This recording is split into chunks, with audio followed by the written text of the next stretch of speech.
magluluto si Mama ng sinapot. Ito yung sinapot ng Bicol. So, ito ay saging na saba na hinaluan ng flour. And then, that's it. Ayan ang itsura niya. Sinapot! Breakfast! Yum, yum!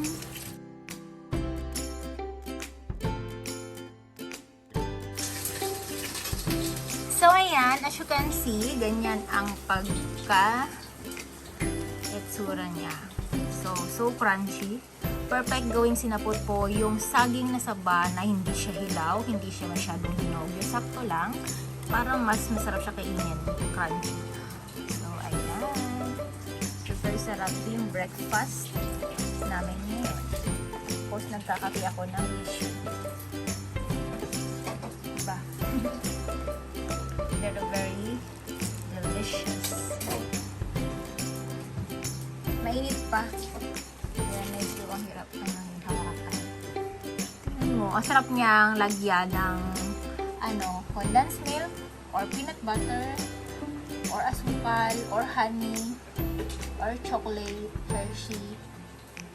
Marami siyang pwede, or cheese. Kahit ano pwede mo gawing ipahi dito para mas maging interesting yung lasa nito. So, ang sarap. So, kain po. Kain po. Have a nice day, everyone. Today is Miyerkules. Thank you for watching.